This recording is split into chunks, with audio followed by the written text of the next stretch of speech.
It's really important to be happy and have fun. Being happy and smiling changes your whole persona and everything, doesn't it? If you're happy, everybody else around you's happy. I think it's just something that everybody wishes for, isn't it? To be happy and fun, I'd say, is definitely my mantra in life. It wouldn't be life if you wasn't them things. Be happy. Be happy. Be happy. Most of the children's lives before the trip are, yeah, they're all about hospitals. They're born, most of them, into a very adult medical world. They don't live a life surrounded by children doing the same things that they do. I kept myself to myself, really, and buried my head in my schoolwork and books and things because I didn't have a social life. I didn't have anything that I wanted to get up for. I just didn't have a life at all. There was girls and boys my age that were out playing and I couldn't do that. I had to watch from a side. So it was a lot of difficult times over the years. Colby was in a car accident and he got run over, and it was quite an horrific car accident. He was in intensive care for 3.5 weeks and we nearly lost him, and the impact of that was devastating, really. My condition is, the medical term is bronchiectasis. My body can't help itself to get better as quick as a normal person can. So it means I've got to take a load of tablets, I've got to have nebulizers, inhalers. When you've got a child with special needs, it's really, really difficult. You know, you can't have an ordinary day where you just get up in the morning and be like everybody else, let's go here and let's go there, you know. My daughter Sarah was 11 and finished primary school that summer with all her ambitions in front of her. And over the summer holidays, that's when our world then collapsed and we were diagnosed with cancer. I had leukemia, got diagnosed with that when I was 15, Christmas Eve 2005. Christmas Eve I started my chemotherapy, very intense. I was very, very poorly. I'm very lucky to be here. I was on intensive care and a life support machine for 2 weeks. That was awful for the family to see. I had a massive seizure and almost died. They had to bring the cardiac arrest machine into that. It was very, very traumatic. I wouldn't even wish that on my worst enemy, for anybody to go through that. It was just horrible. I felt elated when they told me that I was going on a trip to Florida. Words could not describe how ecstatic I was. I was on the swing saying, I've been chosen, I've been chosen. It made my life, not my day, it made my life. So when I found out I was going with all other poorly children, it was even more amazing to be able to spend it with them. It was my dream when I went to Florida to take my Mickey Mouse that I've had since I was 7 years old to meet the Mickey Mouse. Meeting Winnie the Pooh. That's what I was most looking forward to. I think when the children arrive on the trip, they're kind of a little bit shy, a little bit down, they don't know what to expect. Before the trip, I was really I kept myself to myself. I didn't like going up to people and speaking to them because I had no confidence whatsoever. Going through something like a severe disability can be very, very lonely and very solitary. You can't talk to your mum and your dad and the people around you that aren't going through it the same way that you can talk to other kids that have got similar problems. They understand what it's like to wake up in pain, and they understand what it's like to have to take medication all the time. And then meeting all them other children that had all different illnesses to what I had, it was just amazing. It makes you appreciate life more. We were just a bunch of kids having fun. We were no longer the kid with cerebral palsy or the kid with epilepsy or whatever other label the hospital or doctors or people at school wanted to stick on you. We were just ordinary, normal kids. then they suddenly blossom.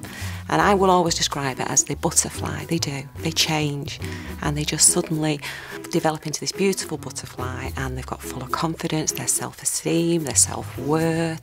They become more confident in themselves. Because she wore a prosthetic leg, when she was there, she didn't feel judged by anybody, because everybody was in the same boat.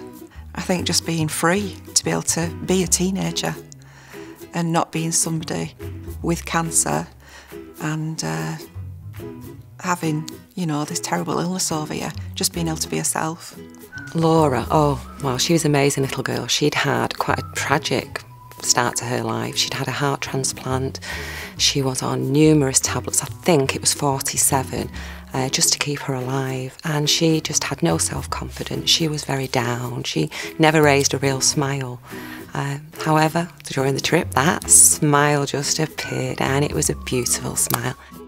We were told that Nathan would never get out his wheelchair. He was saddled to that wheelchair, and that was it. And that's what we all expected. However, he just changed during the trip.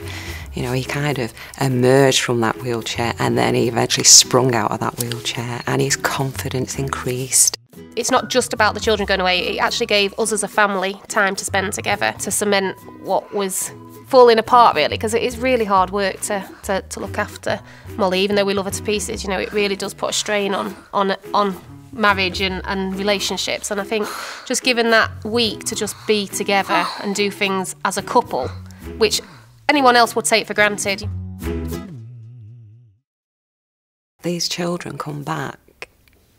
It's like as if they've been given a gift, and they suddenly find themselves, they feel valued, and the child comes out of them, and it's wonderful. I honestly, when I first went, thought, oh, this is just a holiday, and at the end of this, however many days we're away for, I'll end up just coming home back to the same old hospital appointments and having no confidence and having no friends, and it wasn't like that at all. It's definitely improved my life because it's made me more happier than I was before I went on it. To see their child come back feeling confident and full of enthusiasm gives the families that feeling of their child developing and growing and moving forward in life. When he came back, it was just his face. It was just like someone had switched a light on in him. And he was just so happy, wasn't you? Yeah. Destination Florida has helped me. I went to Destination Florida with my best friend who I was in hospital with, Kim. 2 years later, after Destination Florida, she sadly passed away. So it was amazing to spend the time with her as well, and it's made me appreciate a lot. Having the ongoing connection with Destination Florida has been massive, and the most important part of that is the people that you meet, because the people that I've met are there for me even now. It gives them aspirations. I think it gives them a desire to achieve and strive and move forward in their life. Without having gone on the Destination Florida trip, I would have had the guts to move out into a house of my own and live independently. I got told by teachers in school that I wouldn't do GCSEs. For the amount of a time that I had off in high school, I wouldn't do GCSEs, wouldn't do A-levels or go to uni. But the trip that week made me so confident and kind of like, I'll show you that I can do it. And I come back and I got 10 GCSEs, I got 3 A-levels, I passed my driving test when I was 18, I got onto my degree at university and I graduated last year and got a first class degree. And I never ever in my wildest dreams expected that to happen. But I say it is cliche, but I do solely focus that on being Destination Florida to give me that oomph that I needed to say, yeah, I can do it. Reese, my current boyfriend, was on the trip with me and we was inseparable. We spent a lot of time together whilst we were there, and we're now in love.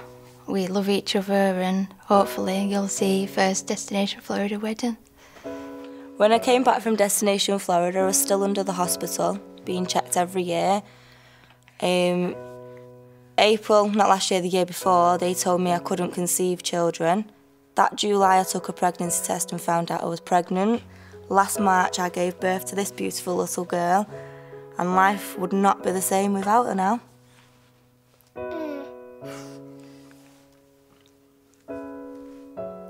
That was the big holiday and the holiday of a lifetime that she had in a short life, really, in her 16 years. She was just 16 when she died. So for those final 2 years, and a final year especially, she was extremely poorly, in and out of hospital. So to have that trip and that experience of a lifetime and a holiday was just wonderful. And it was fantastic for me as a parent as well, to know she'd had that, and that those people that looked after her and nurtured her through and gave her so much, so many memories, and such a special time for her to take with her, you know, until she died.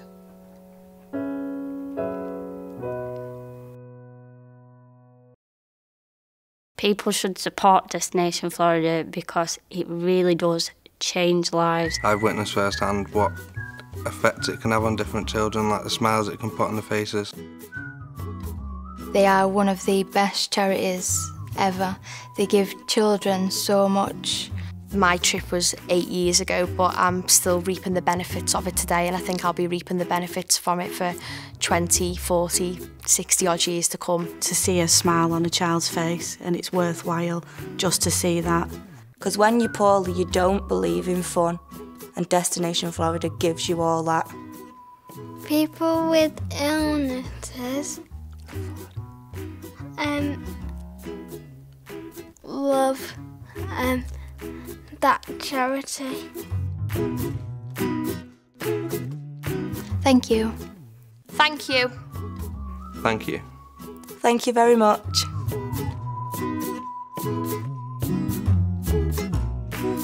Don't worry. Be happy. Don't worry. I see I don't even sound Jamaican at all in the slightest. What's wrong with the Geordie version? Oh, come on. I can't do Jamaican.